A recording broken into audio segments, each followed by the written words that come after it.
All right, let's dive deep into a legend that's fascinated folks for centuries, crossing continents and cultures, the Seven Sleepers. It's one of those stories, that's really resonated in both Christianity and Islam and And we had a listener request a deep dive, wanted to really unpack this oh one. yeah. Yeah, a long, detailed conversation. So we're going to get into all the layers of this tale, all those fascinating details. Sounds good. So picture this, right? You got a group of young guys fleeing persecution for what they believe. They come across a cave, and boom, they seek refuge. Like something out of an adventure movie, right? Total adventure movie start.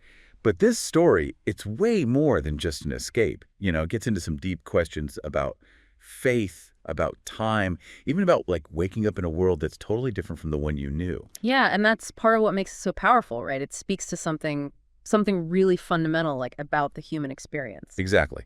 So let's rewind, go back to the roots. The earliest written account we have of the Seven Sleepers, it comes from a 5th century Syriac bishop. Okay, so we're talking Christian tradition here. Exactly. Christian tradition, it's known as the Seven Sleepers of Ephesus. But get this, it's not in the Bible.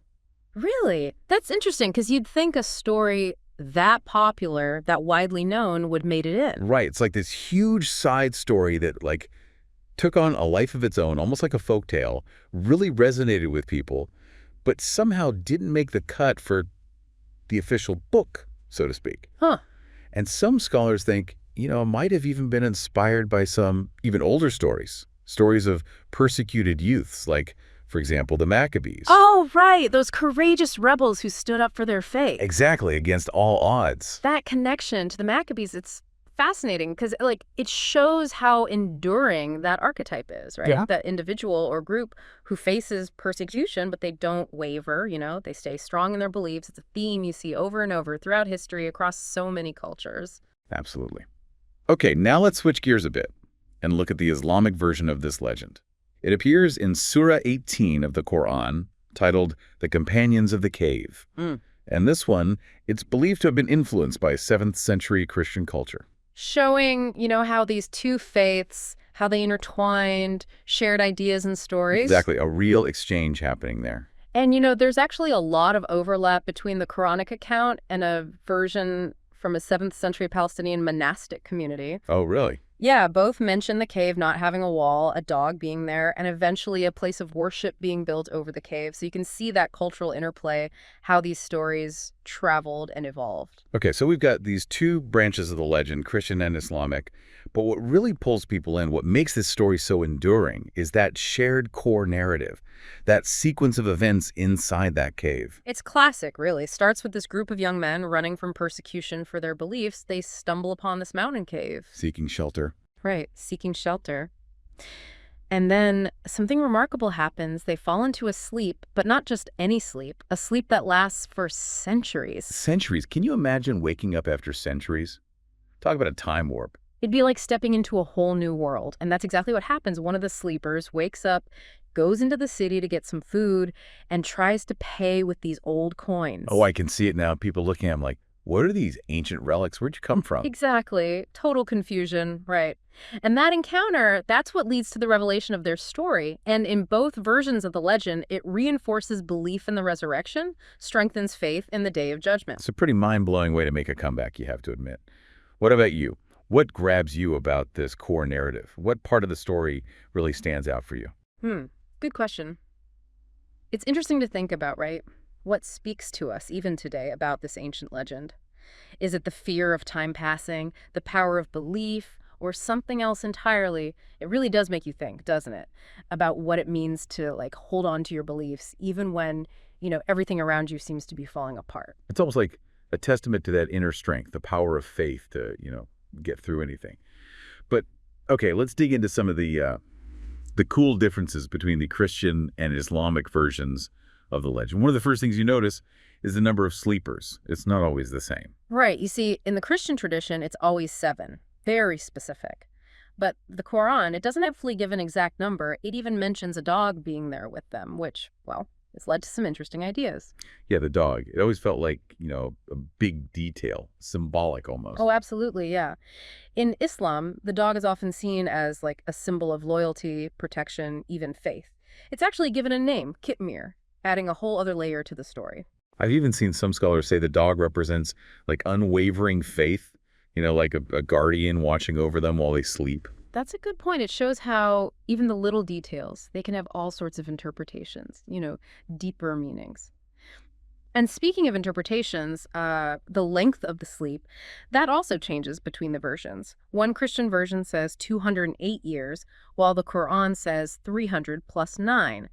It makes you wonder, does it really matter how long? Or is it more about like the idea of a long sleep being hidden away from the world for ages? Yeah, that's a good question. Is the exact number important, or is it more about that symbolism, Yeah. like being removed from time and then coming back? Right, exactly. And that actually leads to another difference. The Islamic version, it tends to be less specific, like about places and names, maybe because it was passed down orally.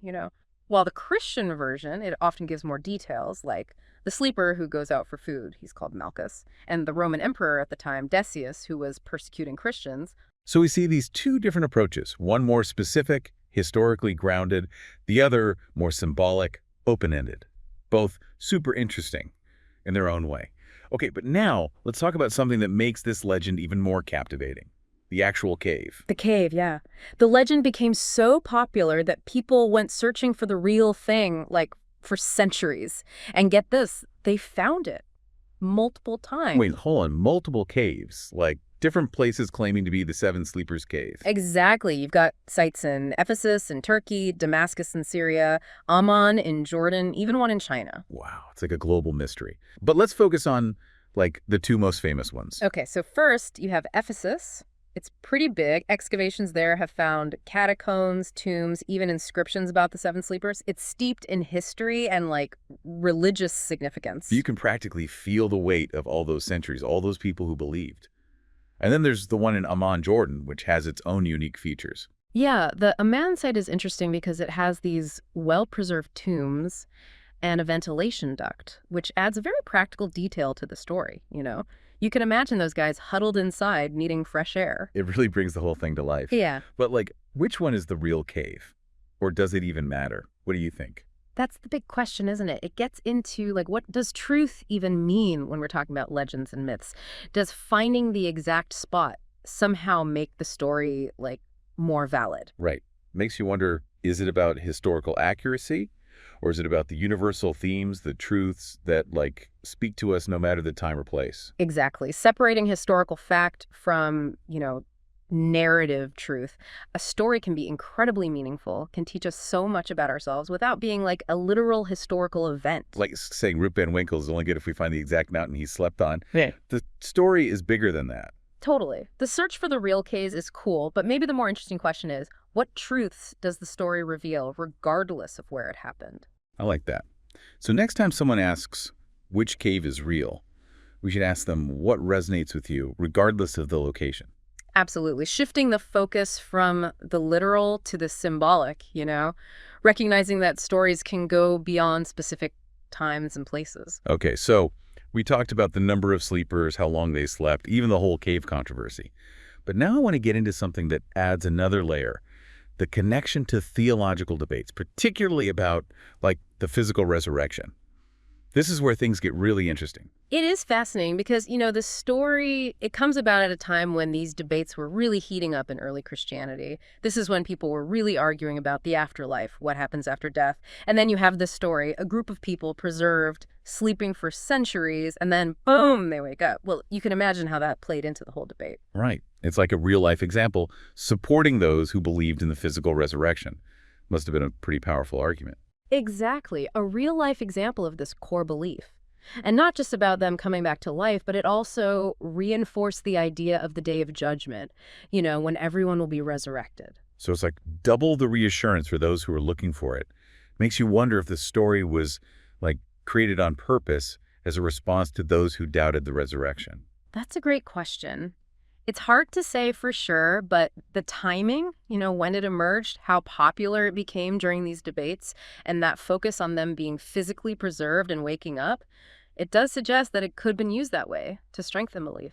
It's almost like the story itself becomes part of the debate, different people using it in different ways. Yeah, exactly. And that adds another layer to how we understand it, right? You see the story, but you also see the context, the debates happening at the time, and it helps us understand both better. It's like this seemingly simple story is actually reflecting all these bigger conversations happening around it. A window into what those early Christians were thinking about, their beliefs, their anxieties, you know. And it's amazing how those questions, they still resonate today, even if the debates are different. We still think about life after death, what consciousness is, even the possibility of like extending life through science. Right. And the Seven Sleepers legend, it's got this blend of faith, mystery, and like you could almost say a touch of scientific plausibility.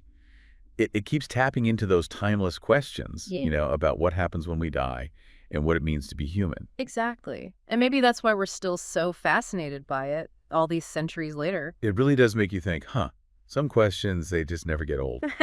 Okay, so we've covered a lot. The Christian and Islamic versions, all those fascinating differences, the whole cave hunt, even those early theological debates. And we've touched on how this story, it fits into a bigger theme. You find it in myths and legends all over the world, the whole sleeping hero idea. Right, a hero sleeping, waiting for the right moment to, like, come back and lead their people. It's a Yeah. powerful idea, and it's everywhere. You see it in so many cultures. Like King Arthur, right.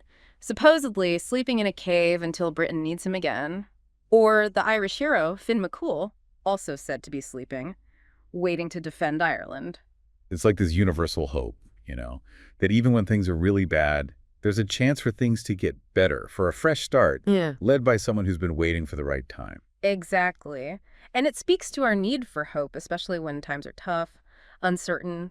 It's comforting to think that, someone's out there watching over us, ready to step in when we need them. So whether it's King Arthur, Finn McCool, or the Seven Sleepers, these sleeping hero myths, they give us that glimmer of hope, a promise that even when things look bleak, change is coming. And that message of hope, it's really powerful, especially in a world that's, facing so many challenges. It makes you think about our place in all of this, right? Like, what will people in the future say about us? What stories will they tell? Wow, that's a great question. It's like, we're those people writing inscriptions in Ephesus, leaving messages for the future. What do we want them to know? What warnings should we give? Brings us back to the heart of the Seven Sleepers, that idea of faith enduring, that what we believe can actually change the world. Absolutely. A reminder that even when things are tough, when there's persecution and uncertainty, there's always hope. Hope that what we do today, our choices, our beliefs, they'll make a better world for those who come after us. And speaking of the future, imagine you're one of the Seven Sleepers. You wake up in our world today. What would be the most shocking thing you see? What would make you do a double take? Whoa, that's a great way to put it. It really makes you try to, see through their eyes, realize how much the world has changed. Because that's what we're trying to do with these deep dives, Yeah, right? yeah. Spark that curiosity, get people thinking about those connections between the past, present, and future. For sure. It's about finding that sense of wonder, realizing that even these old stories, they have something to say to us today. So as we wrap up this epic exploration of the Seven Sleepers, I want to encourage you, our listeners, to dig in yourselves. Explore those different versions. Read what scholars have to say. See what speaks to you. We've just scratched the surface, There's so much more out there to discover. We've mentioned some great article studies, so go check those out. Think of them like treasure maps leading to even more insights. And remember, this legend, it's more than just a story. It's an invitation to think critically, to question things, to wrestle with those big questions about faith, persecution, and what it means to be human. Beautifully said. And who knows, maybe this deep dive will inspire you to find your own hidden connections, your own thought-provoking questions, and start your own journey of discovery. Because that's the beauty of learning, isn't it? It's an adventure that never ends. I hope you enjoyed this deep dive, that it brought some clarity, sparked your curiosity, and maybe even gave you a few aha moments. Until next time, keep exploring, keep questioning, and keep diving deep.